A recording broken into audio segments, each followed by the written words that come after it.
வணக்கம் நண்பர்களே. நம்ம இந்த வீடியோவில் வந்து எதை பற்றி பார்க்க போகிறோம் அப்படின்னா வந்து தேசாந்திரி. இந்த புத்தகத்தை பற்றி தான் வந்து நம்ம அடிக்கடி வீடியோஸ் வந்து போட்டுகிட்டே இருக்கோம். எஸ் ராமகிருஷ்ணன் அவர்களோட இந்த புத்தகத்தை எழுதி ராமகிருஷ்ணன் அவர்களோட பயண அனுபவங்கள் தான் வந்து இந்த புத்தகம் எல்லாமே. இந்த புத்தகம் படித்தா நமக்கு என்ன தெரியும் அப்படின்னா வந்து எப்படி சொல்கிறது, அந்த பயணத்தில் வந்து இப்போ நம்ம வீடியோஸ் பார்க்குறோம்ல, பட் ஆனால் அங்கே என்ன நடந்துச்சு, அந்த வரலாற்று நிகழ்வுகள் வந்து அந்த இடத்துல என்ன நடந்துச்சு, அந்த இடத்துக்கு போய் நீங்கள் எதை சும்மா அந்த இடத்த மட்டும் பார்க்காம அதுக்கு பின்னாடி என்னென்ன நிகழ்வுகள் இருக்குது அது எல்லாத்தையுமே இங்கே பதிவு பண்ணியிருப்பாங்க. அங்கே பார்த்த மனிதர்களை வந்து அந்த கதைகளை வந்து இங்கே சொல்லியிருப்பாங்க. இதெல்லாம் படிக்கும்போது நம்மளும் ஒரு நாள் அங்கே போய் பயணம் பண்ணணும் அப்படின்றது இருக்கும். சும்மா வந்து ஒரு வாஞ்சிநாதன் ரயில்வே ஸ்டேஷன் ஒன்று இருக்குது அந்த திருநெல்வேலி பக்கத்தில். அங்கே போனால் அது வந்து ரயில்வே ஸ்டேஷன் மட்டுமே தான் தெரியும். ஆனால் அங்கே வந்து வாஞ்சிநாதன் அப்படின்ற ஒருத்தர் வந்து அங்கே வந்து ஒரு துறையை வந்து கொலை பண்ணியிருக்காரு அந்த விடுதலை போராட்டத்துக்காக. அந்த மாதிரி ஒரு நிகழ்வுகள்லாம் அந்த ரயில்வே ஸ்டேஷன் நடந்திருக்கு. அதனால் அவர் பேரையே வந்து வச்சுருக்காங்க, திருநெல்வேலி பக்கத்தில் உள்ள ஒரு ரயில்வே ஸ்டேஷன். ஓகேங்களா. அந்த ஆஷ் துறை அவரை வந்து இவங்க வந்து கொண்டிருக்காரு, படுகொலை பண்ணியிருக்காரு நம்ம இந்திய சுதந்திர போராட்ட வீரர் ஒருவர். அவர் வந்து ரொம்ப டார்ச்சர் பண்ணி வரி கேட்டுக்கிட்டே இருந்தாங்கன்னு சொல்லிட்டு அதுவுமே வந்து one of the reason for அந்த சுதந்திர போராட்டத்துக்கு வந்து அதுவுமே ஒரு ரீசனாக இருந்துச்சு அப்படின்னு சொல்லியிருக்காங்க. ஸோ அந்த மாதிரி வந்து சும்மா மட்டும் ஒரு இடத்த போய் பார்க்காம அங்கே உள்ள நிகழ்வுகளையும் சொல்லுவார், அங்கே சந்தித்த மனிதர்களையும் பற்றி சொல்லுவார். அதுதான் இந்த புத்தகத்தோட ஒரு சிறப்பு. நான் சொன்னது ஒரு சின்ன விஷயம், இதில் ஒன்றா இருக்குது. இப்போது பார்க்க போகிறது கூட ஒரு விஷயம் தான், ஒரு முக்கியமான விஷயம். 12ஆம் நம்பர் சாப்டர் வந்து பெரிய உப்பு அப்படின்னு சொல்லிட்டு உப்புவை பற்றி வந்து சொல்லியிருக்காரு.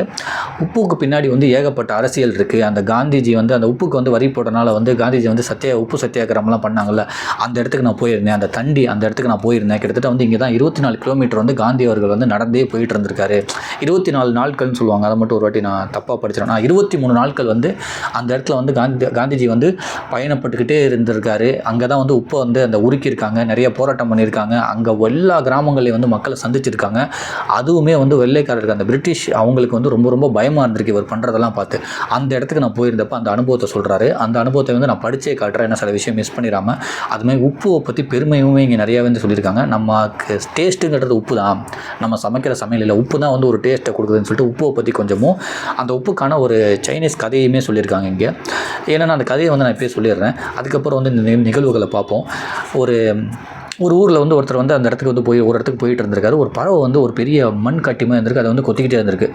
அந்த பறவையே ரொம்ப வித்தியாசமாக இருந்திருக்கு. அது வந்து வானத்துலேருந்து வந்த பறவை மாதிரி தெரிஞ்சிருக்கு. அந்த பறவைலாம் வந்து இந்த இடத்துல இல்லை, ஏதோ வந்து வானலுகத்துலேருந்து வந்த பறவை மாதிரி ஒன்று தெரிஞ்சிருக்கு. இது வந்து சைனாவில் சொல்லப்படுற கதை. இவர் வந்து ஒருத்தர் வேடிக்கை பார்த்துட்டு இருந்திருக்காரு. அந்த பறவையை வந்து ரொம்ப புதுசாக இருக்குது, ரொம்ப தினசாக இருக்குது, அந்த பறவையை பிடிச்சிட்டு போய் நம்ம ஏதாச்சும் ஒன்று பண்ணணும்னு சொல்லி பறவையை பிடிக்க போயிருக்காரு. பறவை வந்து ஓடிடுச்சு. ஆனால் அந்த பறவை வந்து கொத்திச்சில்லை, அது வந்து மண் கட்டிமாக இருந்திருக்கு. அதை எடுத்துகிட்டு வந்து வீட்டுக்கு வந்திருக்காரு. அவர் ஒய்ஃப்ட்ட சொல்லியிருக்காரு, இது ஏதோ வந்து ஒரு தங்க கட்டிமா ஏதோ புதையலுமா இருக்குது, நம்ம வச்சுக்கலாம்னு சொல்லி சொன்னோன்னே அவங்க ஒய்ஃப் என்ன சொல்கிறாங்க, இல்லைங்க இது நமக்கு வேணாம், இதை போய் நம்ம அரசர்கிட்ட கொடுத்துருவோம் சொல்லி அரசர்கிட்ட கொண்டு போகிறாரு. அரசரை பார்க்குறாரு, என்னடா இது எங்களுக்கு வந்து புதையல் கிடச்சிருக்கு, இந்த மாதிரி ஒரு வானுலகத்துலேருந்து ஒரு பறவை வந்து கொத்திக்கிட்டு இருந்துச்சு, நான் வந்தவொடனே வந்து பறவை ஓடிச்சு, அதை எடுத்துகிட்டு வந்துட்டு இது ஒரு பெரிய புதையல் அப்படின்னு சொல்லி சொன்னோன்னே அவர் சொல்லியிருக்காரு, என்ன பைத்தியமானின்னு அதெல்லாம் தூக்கி போடுறாது வெறும் மண்கட்டி அப்படின்னு சொல்லிட்டு அந்த புதையல் கொண்டு வந்தாலும் அவனை வந்து தலையை வெட்டுங்கன்னு சொல்லி அவனுக்கு வந்து சொல்லிட்டாங்க.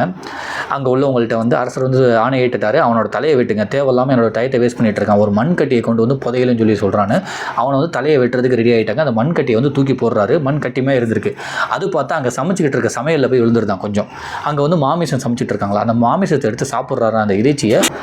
அந்த இறைச்சியை வந்து எடுத்து சாப்பிட்றாரோ, அவ்வளோ டேஸ்ட்டாக இருக்கான். அப்போ தான் வந்து அந்த சமையல்காரர் வந்து சொன்னார், நீங்கள் வந்து அந்த மண்கட்டியுமே அவனை தட்டி விட்டீங்கல்ல, அதோட இதுதான் வந்து கொஞ்சம் இது வந்து நம்ம சமையலில் விழுந்துருச்சு, அதுதான் வந்து உங்களுக்கு இவ்வளோ பெரிய டேஸ்ட்டு தருதுன்னு சொன்னேன். அப்போ தான் அது பார்த்தோன்னே அதை திருப்பி வந்து அவனை தலையை வெட்டாதீங்கன்னு சொல்லி அந்த புதையில் எடுத்துகிட்டு வந்து மன்னிச்சு விட்டுட்டு அதை பார்க்குறாங்களாம். அதுதான் வந்து உப்பு கட்டியா.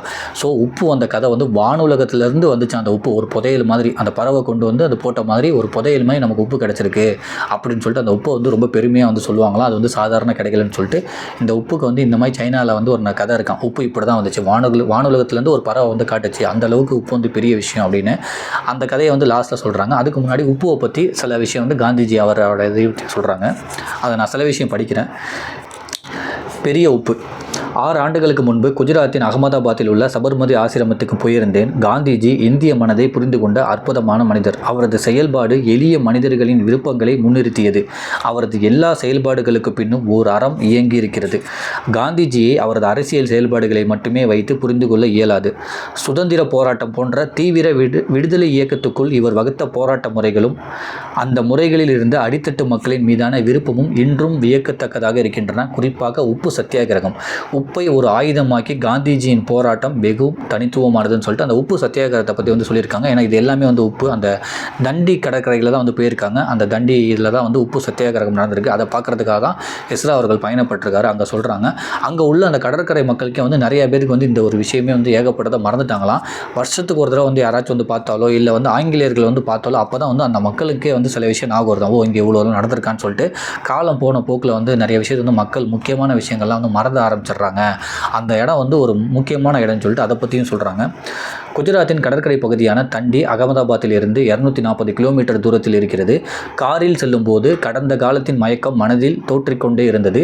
இந்த சாலைகள் வழியாகத்தான் 23 நாட்கள் காந்திஜி நடந்து சென்றிருக்கிறார். ஒவ்வொரு ஊரிலும் சொற்பொழிவு ஆற்றியிருக்கிறார். சாலைகள் இணைக்காத கிராமங்களை கூட தனது எளிய சொற்களின் வழியாக இணைத்திருக்கிறார். ஒரு மாபெரும் இயக்கம் நிசப்தமான தனது காலடி சுவடிகளை வழியெங்கும் விற்று சென்றிருக்கிறதுன்னு சொல்லிட்டு இதுதான் வந்து எஸ்ரா அவர்களோட ஸ்பெஷல். நீங்கள் அங்கே போகிறப்ப அதுக்கு பின்னாடி உள்ள வரலாற்று நிகழ்வுகளுமே வந்து சொல்லிகிட்டே இருப்பார். ஒரு ரோடை பற்றி பேசிகிட்டு இருக்கும்போது என்ன சொல்லுவாங்கன்னா, இந்த ரோட்டில் வந்து ஒரு டயத்தில் வந்து எவ்வளோ பெரிய போராட்டங்கள் நடந்திருக்கு, இப்போ பாருங்கள் ரோடே அமைதியாக இருக்குது, அந்த மரங்கள்லாம் வந்து பார்த்துருக்கோம்ல அந்த போராட்டங்கள்லாம் அப்படின்னு சொல்லி அவ்வளோ அழகாக வந்து சொல்லுவார். அந்த மரம் வந்து பேசுகிற மாதிரிலாம் சொல்லுவார் எஸ்ரா ராமகிருஷ்ணன் அவர்களோட புத்தகத்தில். தண்டி கடற்கரையில் காந்திஜி உப்பு காய்ச்சிய தன் நினைவு ஸ்தூபி ஒன்றுள்ளது. சிறிய கடற்கரை கிராமத்தில் அந்த சம்பவத்தின் நினைவை பெரும்பாலும் மறந்து போயிருக்கிறார்கள். வருடத்துக்கு ஒரு முறையும் வெளிநாட்டுக்காரர்கள் வந்து பார்க்கையிலும் மட்டுமே அது நினைவுபடுத்தப்படுகிறது. காந்தி பிறந்த நாளின் போது சிலர் இங்கே வந்து ஒரு பிடி உப்பை தங்களது அன்பின் அடையாளமாக வைத்துவிட்டு போவார்கள் என்றார் காந்தி சேவா அமைப்பு உறுப்பினர். 1930 ஒரு மார்ச் மாதம் 12ஆம் நாள் தான் உப்பு சத்தியாகிரக யாத்திரை துவங்கியிருக்கிறது. கால்நடையாகவே காந்தி நடந்து சென்று தண்டியை அடைந்தார். அங்கு கடற்கரையில் பணிந்திருந்த உப்பு படிவத்தை தன் கையில் அள்ளி, இந்த உப்பு ஆங்கிலேய சாம்ராஜ்யத்தை கரைக்கப் போகிறது என்று உப்பை காய்ச்சினார். இந்தியா முழுவதும் உள்ள 7 லட்சம் கிராமங்களில் ஊருக்கு 10 பேர் இப்படி உப்பு காய்ச்சினால் ஆங்கிலேயர்கள் என்ன செய்வார்கள் என்று அவரது கூக்குரல் அன்று வெள்ளைக்காரர்களை அச்சப்படுத்தியது. அவரை கைது செய்து சிறையில் அடைத்தது. இன்றைக்கும் இந்திய சுதந்திரத்திற்கு ஒரு மெவுன சாட்சி உப்பு அப்படின்னு சொல்லி ஸோ இப்படி வந்து உப்புவை பற்றி வந்து சுதந்திர போராட்டத்துக்குலாம் வந்து அது வந்து ஒரு முக்கிய சாட்சி அப்படின்னு சொல்லி, அதுக்கப்புறம் வந்து உப்பு வந்து எவ்வளோ முக்கியம், எவ்வளோ தேவை மனுஷங்க வாழ்க்கையில் அப்படின்னு சொல்லி ஒன்று சொல்லியிருப்பார். இதில் ஒரு இன்னொரு விஷயம் வந்து ஒரு சுவாரஸ்யமான விஷயம் சொல்லியிருப்பார். என்னென்னா, ஒருத்தவங்க வந்து ஒரு சூப்பர் மார்க்கெட்டில் போய் உப்பு கேட்டிருக்காங்க, எங்களுக்கு வந்து பெரிய உப்பு கொடுங்கன்னு. அங்கே உள்ளவங்களாம் எல்லாம் சிரிச்சுக்கிட்டு இருந்தாங்களாம். என்னங்க பெரிய உப்பு கேட்குறீங்கன்னா, அவங்க வந்து தூள் உப்பு எடுத்துகிட்டு வந்து இந்த மாதிரி இதான் நாங்கள் சால்ட்டு தான் இந்த இதான் கேட்குறீங்களான்னு கேட்டோன்னே, இல்லைங்க இது வந்து உடச்ச உப்பு, எனக்கு வந்து பெரிய உப்பு வேணும் அப்படின்னு சொல்லி கேட்டோன்னே அவங்க மறுபடியும் சிரிச்சாங்களாம். பெரிய உப்புலாம் இங்கே இல்லைங்கன்னு சொல்லிட்டு, இல்லைங்க பெரிய உப்புங்க இப்போ சமையலுக்கெல்லாம் போடுவாங்களாங்க, அதுதாங்க நம்ம யூஸ் பண்ணுற உப்பு, இந்த உப்புலாம் யூஸ் பண்ணக்கூடாதுன்னு சொல்லி அவங்கள பார்த்தா வந்து கிராமத்தில் உள்ளவங்க மாதிரி தான் இருந்துச்சா. பட் அந்த சூப்பர் மார்க்கெட்டில் உள்ளவங்க வந்து சிரிச்சிட்டே இருக்காங்களா மறுபடியும் என்ன இந்த மாதிரி பெரிய உப்புன்னு, நம்ம மார்க்கெட்டில் உள்ளது இந்த உப்பு தானே, இதையும் அந்த அம்மா புரிஞ்சிக்க மாட்டேது, இதுக்கு தெரியலையான்னு. அப்போ தான் எஸ் ராமகிருஷ்ணன் அவர்கள் அந்த நிகழ்வை பார்த்து சொல்கிறாராம், அந்த உப்பு தான் வந்து நம்ம யூஸ் பண்ணுறோமா, அந்த உப்பு தான் நம்ம யூஸ் பண்ணிக்கிட்டு இருந்தோமா, அந்த உப்பு தான் நம்ம யூஸ் பண்ணணுமா. இப்போ வர உப்புலாம் வந்து ரொம்ப அப்டேட்டடாக இருக்குது, பட் அதுதான் வந்து நம்ம சமையலுக்கு யூஸ் பண்ணுற உப்பு. ஒரு டயத்தில் வந்து உப்பு விற்கிறதுக்குன்னு நிறைய பேர் வந்து அந்த ஊருக்கு வந்து உப்பு விற்றுக்கிட்டு இருப்பாங்க. உப்புன்றது வந்து மனுஷங்க வாழ்க்கையில் வந்து ரொம்ப ரொம்ப முக்கியமானதுன்னு சொல்லிட்டு இந்த நிகழ்வையும் அந்த சைனாவில் உள்ள கதையும், அதுக்கப்புறம் வந்து உப்புக்கும் அந்த காந்திஜி அந்த உப்பு சத்தியாகிரகத்தை பற்றி தான் வந்து இந்த நிகழ்வு இந்த பகுதியில் வந்து எல்லாத்துலேயுமே இருக்கும். இன்னுமே வந்து அந்த உப்பை பற்றி சமையலுக்கு எவ்வளோ முக்கியம், மனுஷங்கள்கிட்ட வந்து உப்பு எவ்வளோ முக்கியம் அப்படின்றதையுமே நான் படிக்கிறேன். உப்பு வெறும் உணவுப் பொருள் அல்ல, அது ஒரு சரித்திரம், அது ஒரு கால சாட்சி. உப்பின் கதை மனித நாகரிகமான கதை. உப்புக்கு விதிக்கப்பட்ட வரி பிரெஞ்சு புரட்சிக்கு முக்கிய காரணமாக இருந்தது. உப்பை வெள்ளை தங்கம் என்றார்கள் சீனர்கள்.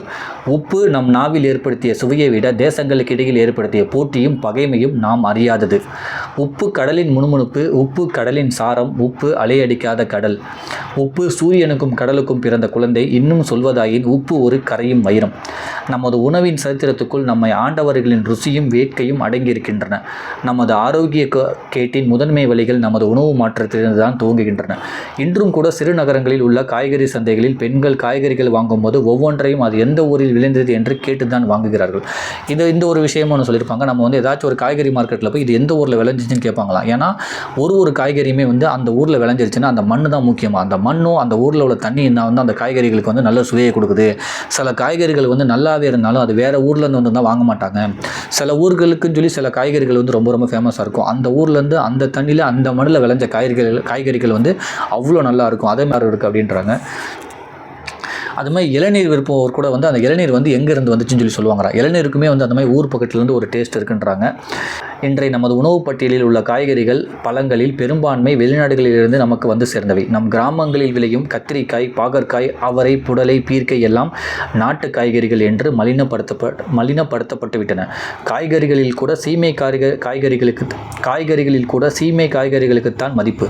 தமிழ் குடும்பங்களின் பிரதான உணவாக இன்று மாறிப்போயிருக்கும் உருளைக்கிழங்கு நமது மூதாதையர்கள் அப்புறம் வந்து இன்னொரு விஷயத்தை வந்து சொல்கிறாங்க. என்னென்னா வந்து இப்போ நம்ம உருளைக்கிழங்கு வந்து எல்லா குடும்பத்திலையும் யூஸ் பண்ணுறோம்ல, அது வந்து நம்ம மூதாதையர்களுக்கே வந்து அது தெரியாதான். அதுவே வந்து ஒரு வெளிநாட்டுக்காரங்க தான் வந்து நமக்கு அந்த உருளைக்கிழங்குலாம் வந்து காட்டி கொடுத்தாங்க. இது உருளைக்கிழங்கு நம்ம இப்படி சமைக்கலாம் அப்படின்னு சொல்லிட்டு அவங்க சமைச்சு தான் வந்து நம்ம கற்றுக்கிட்டோம். அதையுமே இங்கே சொல்கிறாங்க.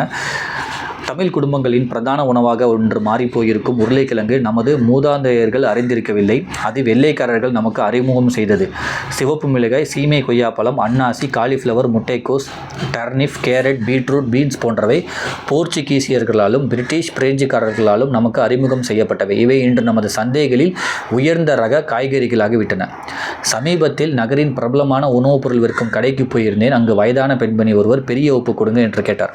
அந்த கதையை தான் நான் சொல்லிட்டேன். பெரிய உப்பு கொடுங்கன்னு கேட்டாங்க. அங்கே உள்ளவங்க சிரிச்சாங்க. பெரிய உப்புனா வந்து இதுக்கு முன்னாடி நம்ம யூஸ் பண்ணிக்கிட்டு இருந்த உப்புன்றது அவங்களுக்கு தெரியல.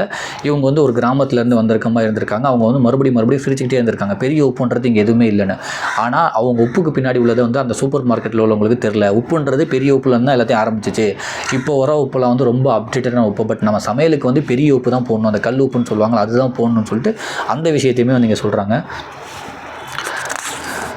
உப்பு வரலாறு புனிதமானது. உப்பு எப்படி வந்தது என்பது சீனாவில் ஒரு கதை இருக்கிறது. ஸோ அந்த நான் முன்னாடியே சொன்னல, அந்த தேவலோகத்துலேருந்து ஒரு பறவை வந்து அந்த ஒரு கட்டிமாய் ஒன்று போட்டுச்சு, அதை கொத்திக்கிட்டு இருந்திருக்கு. அதை எடுத்துகிட்டு போனாங்க அரசன்ட்டு அப்படின்னு சொல்லி அந்த கதையை நான் முன்னாடியே சொல்லியிருக்கேன். தேவலோகத்துலேருந்து ஒரு பறவை வந்து தான் வந்து உப்பு கொடுத்துச்சான். உப்புக்கு வந்து அவ்வளோ ஒரு பெருமை இருக்கான். அந்த உப்பு கதையை வந்து சைனாவில் உள்ள கதையை வந்து நான் முன்னாடியே சொல்லியிருப்பேன். அந்த கதையை ஆரம்பித்து சில பகுதிகளை வந்து சொல்லியிருக்காங்க. இங்கே எந்த சீனாவில் உப்பு உலகுக்கு வந்ததற்கான கதை இருக்கிறதோ அங்குதான் உலகின் முதலாக உப்புக்கு வரி விதிக்கும் முறையும் நடைமுறைக்கு வந்தது. உப்பின் மூலம் அரசனுக்கு வந்த வரியின் அளவு மற்ற விவசாய பொருட்களின் வரியை விட அதிகமான வருவாய் ஈட்டி தந்தது. இதனால் உப்பை கடத்தி விற்கும் நிலையும் ஏற்பட்டது. உப்பு மனிதர்களுக்கு மட்டுமில்லை, விலங்குகள், தாவரங்கள் என யாவற்றின் அன்றாட பயன்பாட்டிலும் முக்கிய பங்கு வகிக்கிறது. குளிர்பதன பெட்டி வருவதற்கு முந்தைய காலம் வரை உப்பு தான் பக்குவப்படுத்தும் தொழிலின் அரசன். உப்பு இல்லாமல் எதையும் பக்குவப்படுத்தி வைக்க முடியாது. கிரேக்கத்தில் இறந்து போன உடல்களை பதப்படுத்துவதற்கு கூட உப்பை தான் பயன்படுத்தினார்கள். உப்பு விற்பது தமிழகத்தின் பிரதான தொழில். உமனத்திகளும் உப்பு விற்பதற்காக சென்று வந்த நிகழ்வுகளை சங்க இலக்கியம் விவரிக்கிறது. குஜராத்தில் உள்ள தண்டியில் இப்போதும் உப்பு விளைவிக்கும் உப்பளங்கள் இருக்கின்றன. கடல் நீரை பாத்திகளில் தேக்கி உப்பு விளைவிக்கிறார்கள். உலர்ந்த அந்த உப்பு வயல்களுக்கு நடந்து செல்லும் ஆட்களின் வயல்களுக்குள் நடந்து செல்லும் ஆட்களின் பாதங்கள் உப்பில் பதிந்து கிடக்கின்றன. உப்பு எல்லா பக்கமும் வெளிச்சத்தை எதிரொலித்து கொண்டு மினுமினுக்கிறது. உப்பின் பிசுபிசுப்பு பார்க்கும் போதே கண்களில் ஒட்டிக்கொள்கிறது. இன்றைக்கும் உப்பு கூட வணிக சந்தையின் போட்டிப் பொருட்களில் ஒன்றாகிவிட்டது. உப்பு பெறாத வேலையை செய்யாது என்று கிராமங்களில் சொல்வார்கள். இன்றைக்கும் உப்பளங்களில் வேலை செய்பவர்களின் நிலையும் அதுபோன்றுதான் இருக்கிறது. நமது சமையல் அறைகளில், உணவு மேஜைகளில் உள்ள உப்பு கிண்ணங்களை, உப்பு குடுவைகளை பயன்படுத்தும் முன்பு ஒரு நிமிடம் யோசித்து பாருங்கள். உப்பு சில நேரம் அன்பின் வெளிப்பாடு, சில நேரம் பிறர் காணாமல் நாம் துடைக்கும் கண்ணீரின் சுவை அப்படின்னு சொல்லிட்டு இந்த பகுதியை வந்து முடிச்சிருக்காங்க. உப்புவை பற்றி அவ்வளோ அழகாக வந்து அந்த ஒரு சைனா கதையும், அதுக்கப்புறம் வந்து உப்பு சத்தியாகிரகத்தில் வந்து காந்தி என்ன பண்ணாங்க, அது வந்து சுதந்திர போராட்டத்துக்கு வந்து எந்த அளவுக்கு வந்து பயன்படுச்சு, அந்த பிரிட்டிஷை வந்து எந்த அளவுக்கு வந்து பயன்படுத்துச்சு அப்படின்றதையும், அதுக்கப்புறம் வந்து கல் உப்பு கேட்டு ஒருத்தவங்க வந்து என்ன பண்ணாங்க அந்த ஒரு சூப்பர் மார்க்கெட்டில் அப்படின்ற ஒரு கதையுமே, அதுக்கப்புறம் உப்பு வந்து சமையலுக்கும் இந்த வரலாற்றுக்கும் உப்புக்கு பின்னாடி என்னென்ன இருக்குது, சமையலுக்கு வந்து உப்பு எவ்வளோ முக்கியம் அப்படின்றதுமே தான் இந்த பகுதியில் வந்து சொல்லியிருப்பாங்க. இந்த பகுதி படிக்கிறப்போ வந்து நம்ம உப்பு பார்க்குறப்பெல்லாம் வந்து லைட்டாக வந்து இதெல்லாம் வந்து வந்துட்டு போகும். கண்டிப்பாக இந்த ஒரு புத்தகத்தை வந்து நீங்கள் அவசியம் படிங்க உங்கள் வாழ்க்கையில். அவ்வளோ இன்ஃபர்மேஷன்ஸ் வந்து இதில் இருக்குது. இதில் உள்ள இன்ஃபர்மேஷன்ஸ் வந்து நம்ம படிக்கும் போதே வந்து ஒரு 10 பகுதி படிக்கிறப்ப அதில் ஒரு 5 இடத்துக்கு நம்ம போயிட்டு வந்திருப்போம். ஆனால் இது இவ்வளோ இருக்குது அந்த இடத்துலன்னு சொல்லி நமக்குமே தெரிஞ்சிருக்காது. கண்டிப்பாக படிங்க, அடுத்தவங்களுக்கு வாசித்து காமிங்க. நன்றி.